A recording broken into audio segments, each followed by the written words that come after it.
السلام علیکم ورحمۃ اللہ وبرکاتہ۔ خطبہ جمعہ مسجد نبوی ڈاکٹر جسٹس عبد المحسن القاسم حفظہ اللہ تعالی۔ موضوع فرقہ آرائی اور گروہ بندی کے نقصانات۔ ترجمہ شفقت الرحمان مغل حفظہ اللہ تعالی۔ بتاریخ 11 صفر 1438، 11 نومبر 2016۔ یقیناً تمام تعریفیں اللہ کے لیے ہیں، ہم اس کی تعریف بیان کرتے ہیں، اسی سے مدد کے طلبگار ہیں اور اپنے گناہوں کی بخشش بھی مانگتے ہیں۔ نفسانی و برے اعمال کے شر سے اسی کی پناہ چاہتے ہیں۔ جسے اللہ تعالی ہدایت عنایت کر دے اسے کوئی بھی گمراہ نہیں کر سکتا، اور جسے گمراہ کر دے اس کا کوئی بھی رہنما نہیں بن سکتا۔ میں گواہی دیتا ہوں کہ اللہ کے سوا کوئی معبود برحق نہیں، وہ تنہا ہے، اس کا کوئی شریک نہیں، اور میں یہ بھی گواہی دیتا ہوں کہ محمد صلی اللہ علیہ وسلم اللہ کے بندے اور اس کے رسول ہیں۔ اللہ تعالیٰ آپ پر، آپ کی آل اور صحابہ کرام پر ڈھیروں درود و سلامتی نازل فرمائے۔ حمد و صلاح کے بعد اللہ کے بندوں کا ماحق ہو، اللہ سے ڈرو اور تقوی الہی راہ ہدایت اور اس سے تصادم کا راستہ بدبختی ہے۔ مسلمانوں، اللہ تعالیٰ نے آدم کو پیدا کیا اور اپنی عبادت کے لیے زمین میں انہیں خلیفہ بنایا، تو اولاد آدم 10 صدیوں تک اللہ تعالیٰ کی وحدانیت اور محبت پر متحد رہی۔ پھر شیطان نے انہیں پھسلا کر دین الہی اور اللہ کی اطاعت سے منحرف کر دیا۔ ایک امت رہنے کے بعد بکھرنے لگے۔ حدیث قدسی میں اللہ تعالیٰ کا فرمان ہے، میں نے اپنے تمام بندوں کو ایک سو پیدا کیا، لیکن شیاطین نے ان کے پاس آ کر انہیں دین سے گمراہ کر دیا۔ مسلم۔ تو اللہ تعالیٰ نے ان کے بکھرنے پر مذمت فرمائی اور رسولوں کو مبعوث فرمایا تاکہ ان میں اتحاد اور حق بات پر ان کے دل متحد ہو جائیں۔ فرمان باری تعالیٰ ہے، لوگ ایک ہی امت تھے، تو اللہ تعالیٰ نے نبیوں کو خوشخبری دینے والے اور ڈرانے والے بنا کر بھیجا، یعنی ان کے بکھرنے کے بعد۔ اللہ تعالیٰ نے بنی اسرائیل کو چنا اور ان میں انبیاء کرام اور رسولوں کو بھیجا، لیکن انہوں نے رسولوں کی مخالفت کی اور کتاب الہی کو پس پش ڈال کر گروہوں اور فرقوں میں بٹ گئے۔ آپ صلی اللہ علیہ وسلم کا فرمان ہے، یہودی 71 فرقوں میں بٹے، عیسائی 72 فرقوں میں بٹے، اور میری امت 73 فرقوں میں بٹے گی۔ ابن حبان۔ اور آپ صلی اللہ علیہ وسلم نے اس امت میں تفرقہ بازی رونما ہونے کی خبر دی۔ عہد نبوت سے جس قدر دور ہوتے جائیں گے، گروہ بندیاں اور اختلافات بڑھتے جائیں گے۔ آپ صلی اللہ علیہ وسلم کا فرمان ہے، بے شک تم میں سے جو بھی میرے بعد زندہ رہے گا بہت زیادہ اختلافات دیکھے گا۔ احمد۔ نبی صلی اللہ علیہ وسلم نے فرقہ آرائی سے خبردار فرمایا تھا کہ مشیت الہی میں جس کے لیے سلامتی لکھی ہوئی ہے وہ فرقہ واریت سے بچ جائے۔ آپ صلی اللہ علیہ وسلم کا فرمان ہے، اپنے آپ کو فرقوں میں بٹنے سے بچاؤ۔ ترمذی۔ اللہ تعالیٰ نے بھی اپنے بندوں کو گروہ بندی سے منع کرتے ہوئے فرمایا، اور اللہ کی رسی کو مضبوطی سے تھام لو اور گروہ بندی میں مت پڑو۔ آل عمران آیت 103۔ نیز اللہ تعالیٰ نے یہ بھی بتلا دیا کہ اس کا راستہ ایک ہی ہے، لہذا جو بھی کتاب و سنت سے متصادم راستہ ہوگا وہ شیطان کا راستہ ہے، جو کہ مخلوق کو رحمان سے دور کرتا ہے۔ اللہ تعالیٰ نے اقامت دین اور گروہ بندی سے دوری کی تاکیدی نصیحت تمام اقوام عالم کو اسی طرح فرمائی جیسے انبیاء کرام کو فرمائی۔ فرمانے والی تعالیٰ ہے، اللہ تعالیٰ نے تمہارے لیے وہی دین مقرر کر دیا جسے قائم کرنے کا اس نے نوح علیہ السلام کو حکم دیا تھا، اور جو بذریعہ وہی ہم نے تیری طرف بھیجا ہے، اور جس کا تاکیدی حکم ہم نے ابراہیم اور موسیٰ اور عیسیٰ علیہ السلام کو دیا تھا، اس دین کو قائم رکھنا اور اس میں گروہ بندیاں مت کرنا۔ سورہ شورى آیت 13۔ اللہ تعالیٰ نے گروہ بندی اور تفرقہ پردازوں کی مذمت فرمائی، اور بے شک جن لوگوں نے کتاب میں اختلاف کیا وہ دور کی بدبختی میں پڑ گئے۔ سورۃ البقرہ آیت 176۔ تفرقہ پردازوں کی کیفیت بیان کرنے کے لیے فرمایا، جس گروہ کے پاس جو کچھ ہے وہ اسی پر اترا رہا ہے۔ سورۃ المؤمنون آیت 53۔ گروہ بندی کے لیے تگو دو منافقوں کی صفات ہے۔ فرمانے والی تعالیٰ ہے، اور کچھ لوگوں نے مسجد بنائی نقصان پہنچانے کے لیے، کفر کرنے کے لیے اور مومنوں میں پھوٹ ڈالنے کے لیے۔ سورۃ التوبہ آیت 107۔ اور مزید یہ بھی فرمایا کہ منافقین اسی پر پروان چڑھتے ہیں، تم انہیں متحد سمجھتے ہو حالانکہ ان کے دل جدا جدا ہیں۔ سورۃ الحشر آیت 14۔ فرقہ واریت جاہلوں کی خصوصی صفات میں سے ہے۔ آپ صلی اللہ علیہ وسلم کا فرمان ہے، جو شخص بھی اطاعت سے روگردانی کرے اور اجتماعیت سے نکل جائے تو وہ جاہلیت کی موت مرا۔ مسلم۔ اللہ تعالیٰ نے فرقہ آرائی میں ملوث لوگوں سے مشابہت اور اس کی ڈگر پر چلنے سے منع فرمایا اور کہا، اور ایسے لوگوں کی طرح مت ہو جاؤ جنہوں نے نشانیاں آنے کے بعد بھی اختلاف کیا اور بٹ گئے۔ سورہ آل عمران آیت 105۔ اللہ تعالیٰ نے اپنے رسول صلی اللہ علیہ وسلم کو دھڑے بندیاں کرنے والوں سے لا تعلق قرار دیا اور فرمایا، بے شک جن لوگوں نے اپنے دین کو ٹکڑے ٹکڑے کر دیا اور دھڑوں میں بٹ گئے، آپ کا ان سے کوئی تعلق نہیں ہے۔ سورۃ الانعام آیت 159۔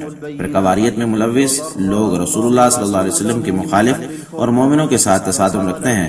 فرمان باری تعالیٰ ہے، اور جو شخص باوجود راہ ہدایت کے واضح ہو جانے کے بھی رسول اللہ کی خلاف کرے اور تمام مومنوں کی راہ چھوڑ دے، ہم اسے ادھر ہی متوجہ کر دیں گے جدھر وہ خود متوجہ ہو، اور دوزخ میں ڈال دیں گے، وہ پہنچنے کی بہت ہی بری جگہ ہے۔ سورۃ النساء آیت 115۔ سب سے بڑا اختلاف رب العالمین کی وحدانیت سے انحراف ہے۔ فرمانے والی تعالیٰ ہے، اور اللہ کے سوا کسی کو مت پکارو جو نہ آپ کو کچھ فائدہ پہنچا سکتا ہے اور نہ نقصان، اگر آپ ایسا کریں گے تو تب آپ ظالموں سے ہو جائیں گے۔ سورہ یونس آیت 106۔ بالکل اسی طرح بدعات ایجاد کرنا خیر المرسلین صلی اللہ علیہ وسلم کی اتباع سے دوری ہے۔ آپ صلی اللہ علیہ وسلم کا فرمان ہے، جس شخص نے کوئی ایسا عمل کیا جس کا حکم ہم نے نہیں دیا تو وہ مردود ہے، متفق علیہ۔ حکمرانوں اور حکومتی قائدین کے خلاف بغاوت ملک کی قیادت سے قیادت چھیننے کے لیے اختلاف بہت بڑی خرابی کا باعث ہے۔ آپ صلی اللہ علیہ وسلم کا فرمان ہے، جس شخص نے اللہ تعالیٰ کی اطاعت سے ہاتھ کھینچا تو وہ قیامت کے دن آئے گا، اس کے پاس کوئی عذر نہیں ہوگا، اور جو شخص اجتماعیت کو چھوڑنے کی حالت میں مرے تو وہ جاہلیت کی موت مرتا ہے۔ مسند احمد۔ تمام معاشروں میں اہل علم افراد ہی قابل اتباع ہوتے ہیں۔ لوگوں کے دلوں میں الفت ڈالنے اور ان میں باہمی اتحاد قائم کرنے کی ذمہ داری بھی انہی پر عائد ہوتی ہے۔ اگر وہی آپس میں چپکلش رکھیں تو یہ ان کی باتوں کو مسترد کرنے کا باعث ہے۔ یہی وجہ ہے کہ نبی صلی اللہ علیہ وسلم نے سیدنا معاذ اور ابو موسیٰ اشعری رضی اللہ عنہما کو یمن ارسال کرتے ہوئے فرمایا تھا، آسانی کرنا، تنگی میں مت ڈالنا، خوشخبریاں سنانا، متنفر مت کرنا، ایک دوسرے کی بات ماننا، اختلاف مت کرنا، متفق علیہ۔ اسی طرح حق بات میں اختلاف سے منع کرتے ہوئے فرمایا، قرآن مجید کی اس وقت تک تلاوت کرو جب تک تمہارے دل مانوس رہیں، اور جب قرات میں اختلاف کی وجہ سے اختلاف ہونے لگے تو اٹھ جاؤ، متفق علیہ۔ نماز کے لیے الگ الگ دھڑے بنانا اور اکٹھے با جماعت نماز ادا نہ کرنا شیطان کے غلبہ پانے کی صورت ہے۔ آپ صلی اللہ علیہ وسلم کا فرمان ہے، کسی بھی بستی یا بادیہ میں 3 افراد نماز با جماعت کا اہتمام نہ کریں تو شیطان ان پر غالب ہے۔ اپنے آپ کو اجتماعیت سے جوڑے رکھو، کیونکہ بھیڑیا دور نکلنے والی بکری کو کھا جاتا ہے۔ ابو داؤد۔ بلکہ نبی صلی اللہ علیہ وسلم نے بکھر کر نماز کے انتظار کو بھی اچھا نہیں سمجھا۔ جابر بن سمرہ رضی اللہ تعالیٰ عنہ کہتے ہیں، ہمارے پاس رسول اللہ صلی اللہ علیہ وسلم نماز پڑھانے کے لیے داخل ہوئے تو ہمیں ٹولیوں کی شکل میں نماز کا انتظار کرتے ہوئے دیکھ کر فرمانے لگے، کیا ہے یہ کہ میں تمہیں ٹولیوں میں دیکھ رہا ہوں؟ مسلم۔ نبی صلی اللہ علیہ وسلم نے صف بندی کرتے ہوئے نمازیوں کو اختلاف سے روکا اور اختلاف کرنے والوں کو چہروں میں بگاڑ اور دلوں میں نفرت پیدا ہونے کی وعید سنائی، کیونکہ ظاہری طور پر بگاڑ کا پیدا ہونا اور اندرونی بگاڑ کا باعث ہے۔ نبی صلی اللہ علیہ وسلم کا فرمان ہے، تم ضرور صفیں سیدھی کرو گے یا اللہ تعالیٰ تمہارے چہروں میں بگاڑ پیدا کر دے گا۔ مسلم۔ نماز میں امام کی مخالفت بھی اختلاف کے ان مظاہر سے ہے جن میں اسلام نے منع فرمایا ہے۔ آپ صلی اللہ علیہ وسلم کا فرمان ہے، بے شک امام اقتداء کے لیے مقرر کیا گیا ہے، لہٰذا امام کی مخالفت مت کرو۔ بخاری۔ اسلام نے جس طرح دینی امور میں اختلاف سے روکا ہے، اسی طرح دنیاوی امور میں بھی اختلاف سے روکا ہے۔ چنانچہ کھانا کھانے کے لیے اکٹھے ہونے سے برکت حاصل ہوتی ہے اور الگ الگ کھانے سے برکت ختم ہو جاتی ہے۔ جیسا کہ کچھ لوگوں نے رسول اللہ صلی اللہ علیہ وسلم سے شکایت کی کہ ہم کھاتے ہیں لیکن سیر نہیں ہوتے، تو آپ صلی اللہ علیہ وسلم نے فرمایا، لگتا ہے تم کھانا اکٹھے نہیں کھاتے۔ انہوں نے کہا، بالکل ایسے ہی ہے۔ تو آپ صلی اللہ علیہ وسلم نے فرمایا، کھانا کھانے کے لیے اکٹھے بیٹھو اور اس پر بسم اللہ پڑھو، تمہارے لیے اس میں برکت ڈال دی جائے گی۔ ابو داؤد۔ دوران سفر رفقائے سفر سے بکھر جانے کو شیطانی راستہ قرار دیا گیا ہے۔ آپ صلی اللہ علیہ وسلم نے فرمایا، ان گھاٹیوں اور وادیوں میں تمہارا بکھر جانا شیطان کی طرف سے ہے۔ ابو داؤد۔ معاشرے کے افراد کی باہمی قطع تعلق کی اور بے رخی سے منع فرمایا اور بتلایا کہ جنت کے دروازے سوموار اور جمعرات کے دن کھولے جاتے ہیں تو ہر اس شخص کو معاف کر دیا جاتا ہے جو اللہ کے ساتھ شرک نہیں کرتا، سوائے اس شخص کے جس کے اپنے بھائی کے ساتھ چپکلش ہو۔ اس کے بارے میں کہا جاتا ہے، ان دونوں کو آپس میں صلح کرنے تک مہلت دو، ان دونوں کو آپس میں صلح کرنے تک مہلت دو۔ مسلم۔ نبی صلی اللہ علیہ وسلم نے تعصب اور جاہلانہ نعروں سے بھی منع فرمایا۔ ایک انصاری شخص نے آواز لگائی، اے انصاریو، تو دوسرے نے صدا لگائی، اے مہاجرو، تو اس پر نبی صلی اللہ علیہ وسلم نے فرمایا، جاہلانہ نعرے کیوں لگا رہے ہو؟ انہیں ترک کرو، یہ بدبودار ہیں۔ متفق علیہ۔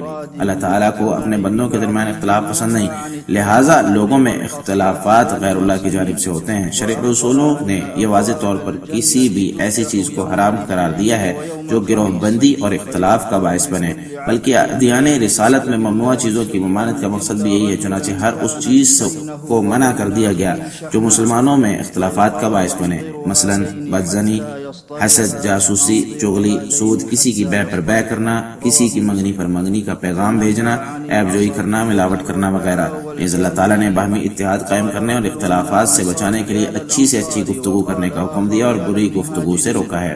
فرمانے والی تعالیٰ ہے، اور میرے بندوں سے کہہ دیں کہ وہی بات کیا کریں جو بہترین ہو، بے شک شیطان ان کے درمیان فساد ڈلواتا ہے۔ سورۃ الاسراء آیت 53۔ اختلاف کا سب سے بڑا موجب شرک ہے۔ شرک اختلاف پر پرور اور معبودان باطلہ میں اضافے کا موجب ہے۔ فرمان باری تعالیٰ ہے، اور مشرکوں کی طرح مت ہو جانا جنہوں نے اپنے دین کو ٹکڑے ٹکڑے کر دیا اور دھڑوں میں بٹ گئے۔ سورۃ الروم آیت 31-32۔ کتاب و سنت سے مکمل روگردانی یا کچھ حصے کو مان لینا اور باقی مسترد کر دینا تنازعات اور تصادم کا راستہ ہے۔ جو اپنے آپ کو نصرانی کہتے ہیں، ہم نے ان سے بھی عہد و پیمان لیا، انہوں نے بھی اس کا بڑا حصہ فراموش کر دیا جو انہیں نصیحت کی گئی تھی، تو ہم نے بھی ان کے آپس میں بغض اور عداوت ڈال دی جو تا قیامت رہے گی۔ سورۃ المائدہ آیت 14۔ متشابہ نصوص کی ٹو لگانا گمراہی اور سب کے لیے آزمائش ہے۔ جن کے دلوں میں کجی ہے وہ تو متشابہ آیتوں کے پیچھے لگ جاتے ہیں اور فتنے کی طلب اور ان کی مراد کی جستجو کے لیے۔ سورہ آل عمران آیت 7۔ شبہات اور شہوات کے دروازے میں قدم رکھنے کی وجہ سے کئی اقوام تباہ ہو گئی اور نسلوں میں اختلافات ڈال دیے گئے۔ شیطانی راستوں میں چلنے کا نتیجہ اختلافات ہی ہوتا ہے کہ اللہ تعالیٰ نے فرمایا، جیسے کہ اللہ تعالیٰ نے فرمایا، اور مختلف راستوں پر مت چلو، یہ تمہیں اللہ کے راستے سے دور لے جائیں گے۔ سورۃ الانعام آیت 153۔ کوئی بھی قوم سرکشی کرے تو وہ گروہوں میں تقسیم ہو جاتی ہے۔ فرمانے والی تعالیٰ ہے، جن لوگوں کو کتاب دی گئی انہوں نے علم آ جانے کے بعد ہی اختلاف کیا، صرف آپس میں سرکشی کی وجہ سے۔ سورہ آل عمران آیت 19۔ جس اختلاف کی بنیاد میں حوث پرستی، تعصب، سرکشی اور تقلید، حمیت، گروہی تعصب ہو تو وہ فرقہ آرائی کا راستہ ہے۔ اس سے بچنا انتہائی ضروری ہے۔ شیخ الاسلام ابن تیمیہ رحمۃ اللہ علیہ کہتے ہیں، فرقہ آرائی اور اختلاف عام طور پر بدظنی اور حوث پرستی سے جنم لیتے ہیں۔ دوسرے دنیا کے لیے بڑھ چڑھ کر دوڑ و دھوپ کرنا عداوت اور بغض کا باعث ہے۔ آپ صلی اللہ علیہ وسلم کا فرمان ہے، اللہ کی قسم مجھے تمہارے بارے میں غربت کا اندیشہ نہیں، مجھے اندیشہ ہے کہ تمہیں دنیا ایسے ہی فراوانی کے ساتھ دی جائے گی جیسے تم سے پہلے لوگوں کو دی گئی تھی، پھر تم بھی انہی کی طرح بڑھ چڑھ کر دنیا کے لیے آگے بڑھو گے اور یہی دنیا تمہیں بھی تباہ کر دے گی جیسے سابقہ اقوام کو دنیا نے تباہ کیا۔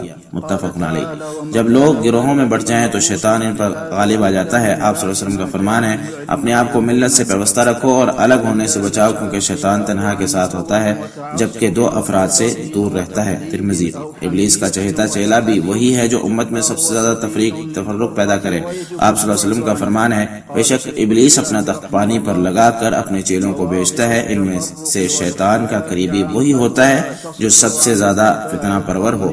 ان چیلوں میں سے ایک آ کر کہتا ہے، میں نے یہ کیا، میں نے وہ کیا، تو ابلیس اسے کہتا ہے، تو نے کچھ نہیں کیا۔ پھر ایک اور آتا ہے کہ میں نے اس وقت تک پیچھا نہیں چھوڑا جب تک میاں بیوی میں تفریق نہیں ڈال دی۔ آپ صلی اللہ علیہ وسلم نے فرمایا، ابلیس اس کے قریب ہو کر کہتا ہے، تو سب سے اچھا ہے۔ مسلم۔ دینی امور میں اختلاف، حوث پرستی اور گمراہ نظریات اللہ تعالیٰ کے راستے اور دین الہی سے روکتے ہیں۔ اسی کی وجہ سے انبیاء کرام کے راستے اور منہج سے انحراف پیدا ہوتا ہے، کیونکہ سب انبیاء کرام نے دین الہی کے قیام اور حق بات پر باہمی اتحاد کا حکم دیا، نیز تفرقہ سے روکا، اور جب اختلاف پیدا ہو جائے، متخاصم لوگوں کا دین خطرے میں پڑ جائے، انہیں کتاب و سنت سے تعلیمات لینے کی برکت سے محروم کر دیا جاتا ہے، ان پر حوث غالب آ جاتی ہے، علم و ہدایت کا تسلط ختم ہو جاتا ہے، گروہ بندی سے دلوں میں کدورت اور رابطہ قوت منقطع ہو جاتا ہے۔ آپ صلی اللہ علیہ وسلم کا فرمان ہے، تم اختلاف میں مت پڑو وگرنہ تمہارے دل گدلے ہو جائیں گے۔ مسلم۔ گروہ بندی دشمنی اور بغض کا باعث ہے۔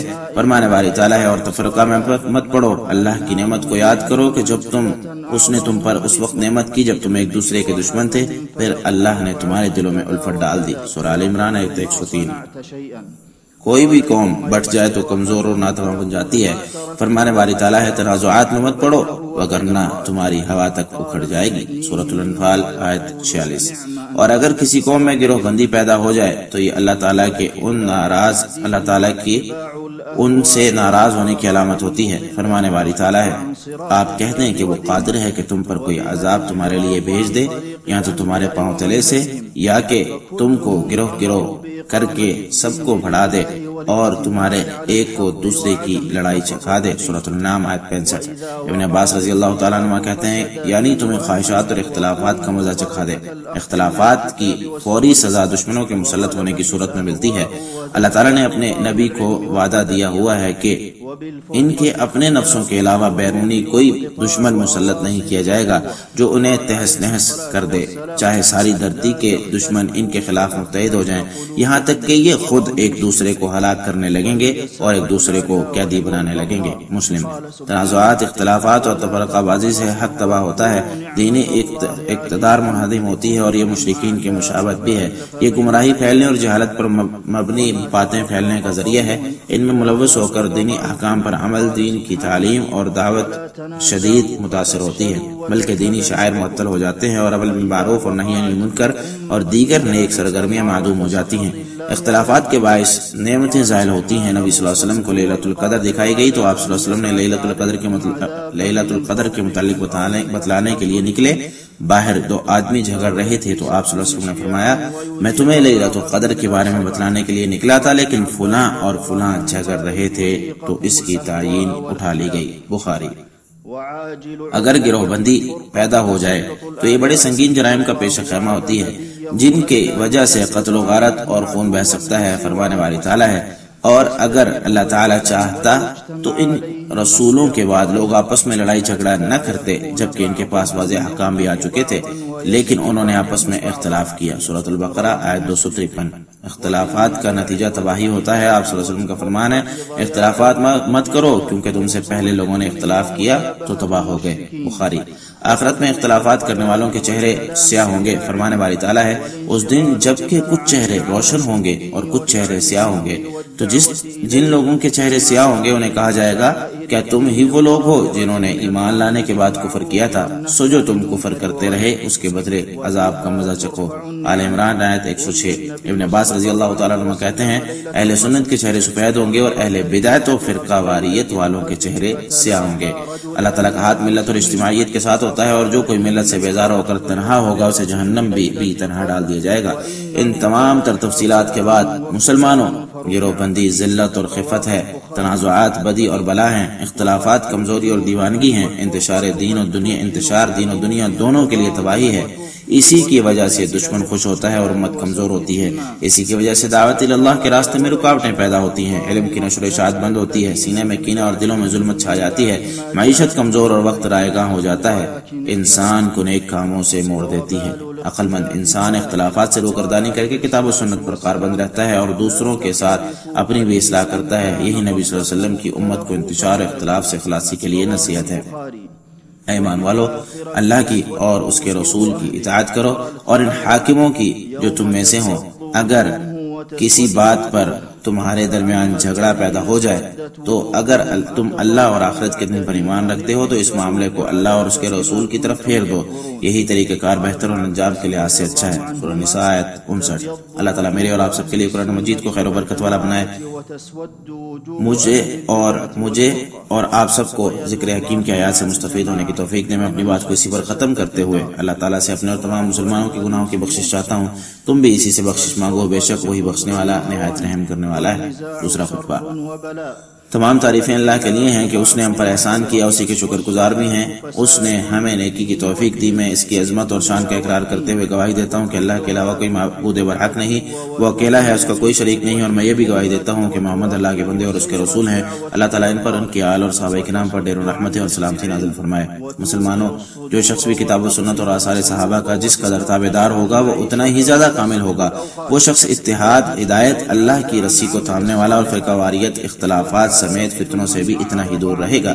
اسلام کے بڑے مقاصد میں سے ایک یہ ہے کہ مسلمانوں کو یکزمان بنا دے، ان کے دلوں میں الفت ڈال دے، ناراض لوگوں کی آپس میں صلح کروا دے، مخلوق کے لیے بہتری دین اور حق بات پر متحد ہونے کی صورت میں ہی حاصل ہوگی۔ اللہ تعالیٰ نے تمام مومنوں کو بھائی بھائی قرار دیتے ہوئے فرمایا بے شک مومن آپس میں بھائی بھائی ہیں، سورۃ الحجرات آیت 10۔ اور اسی طرح نبی صلی اللہ علیہ وسلم کے ہاں مومنوں کی باہمی محبت، شفقت اور پیار کی مثال ایک جسم کی مانند ہے۔ ایک عضو بھی تکلیف میں ہو تو اس کا سارا جسم بے خوابی اور بخار سی کی کیفیت میں رہتا ہے، مسلم۔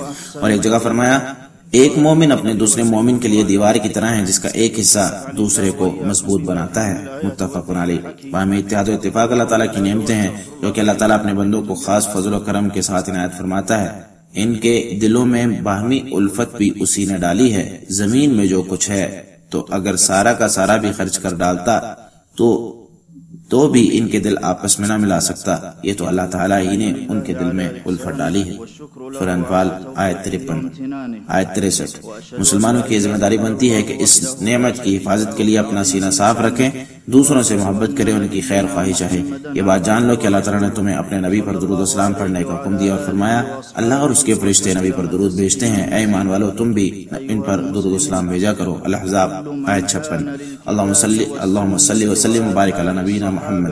یا اللہ حق اور انصاف کے ساتھ فیصلہ کرنے والے خلفائے راشدین ابو بکر عمر عثمان علی اور بقیہ تمام صحابہ کرام سے راضی ہو جا۔ یا اللہ اپنے رحم و کرم اور سخاوت کے صدقے ہم سے بھی راضی ہو جائے یا اکرم الاکرمین۔ یا اللہ اسلام اور مسلمانوں کو غلبہ عطا فرما، شرک اور مشرک کو ذلیل و رسوا فرما، دین کے دشمنوں کو نیست و نابود فرما۔ یا اللہ اس ملک کو اور تمام مسلمانوں کے ممالک کو خوشحال اور امن کا گہوارہ بنا دے۔ یا اللہ پوری دنیا میں مسلمانوں کے حالات درست فرما دے۔ یا اللہ ان کے علاقوں کو امن و ایمان والا بنا دے یا قوی یا عزیز۔ یا اللہ ہماری سرحدوں کو پرامن بنا، ہمارے فوجیوں کی مدد فرما، انہیں ثابت قدم بنا اور دشمنوں کے خلاف ان کی مدد فرما یا قوی یا عزیز۔ یا اللہ ہمارے حکمران کو تیری رہنمائی کے مطابق توفیق عطا فرما، ان کے سارے اعمال اپنی رضا کے لیے مختص فرما۔ یا اللہ تمام مسلمان حکمرانوں کو تیری کتاب پر عمل کرنے اور نفاذ شریعت کی توفیق عطا فرما یا ذو الجلال والاکرام۔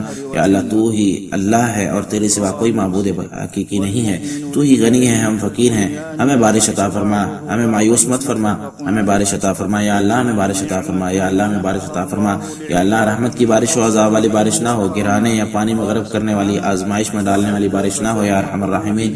یا اللہ ہم نے اپنی جانوں پر ظلم ڈھائے، اگر تو ہمیں نہ بخشے تو ہم خسارہ پانے والوں میں ہو جائیں گے۔ اللہ کے بندو، اللہ تعالیٰ تمہیں عدل و احسان قرابت داروں کو دینے کا حکم دیتا ہے اور بے حیائی اور برے کاموں سے اور سرکشی سے منع کرتا ہے۔ وہ تمہیں اس لیے نصیحت کرتا ہے کہ تم اسے قبول کرو اور یاد کرو۔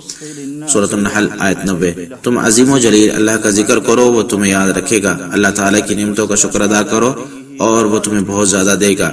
یقیناً اللہ کا ذکر بہت بڑی عبادت ہے اور جو بھی تم کرتے ہو اللہ اسے جانتا ہے۔ ان اللہ وملائکتہ یصلون علی النبی یا ایھا الذین آمنوا صلوا علیہ وسلموا تسلیما۔ اللهم صل وسلم وبارك على نبينا محمد وارض اللهم عن خلفائه الراشدين الذين قضوا بالحق وبه كانوا يعدلون أبي بكر وعمر وعثمان وعلي وعن سائر الصحابة أجمعين وعنا معهم بجودك وكرمك يا أكرم الأكرمين.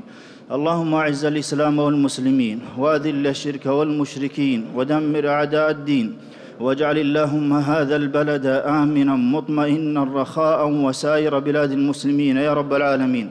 اللهم أصلح أحوال المسلمين في كل مكان. اللهم اجعل ديارهم ديار أمن وأمان وإيمان يا قوي يا عزيز. اللهم أمن حدودنا وانصر جنودنا وثبت أقدامهم وانصرهم على العدو يا قوي يا عظيم يا عزيز. اللهم وفق إمامنا لهداك واجعل عمله في رضاك ووفق جميع ولاة أمور المسلمين للعمل بكتابك وتحكيم شرعك يا ذا الجلال والإكرام. اللهم أنت الله لا إله إلا أنت الغني ونحن الفقراء. أنزل علينا الغيث ولا تجعلنا من القانطين. اللهم أغثنا اللهم أغثنا اللهم أغثنا. اللهم سقيا رحمة لا سقيا عذاب ولا هدم ولا غرق ولا بلاء يا أرحم الراحمين. ربنا ظلمنا أنفسنا وإن لم تغفر لنا وترحمنا لنكونن من الخاسرين.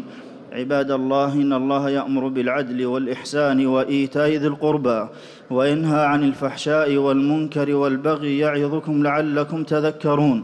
فاذكروا الله العظيم الجليل يذكركم واشكروه على آلائه ونعمه يزدكم ولذكر الله أكبر والله يعلم ما تصنعون.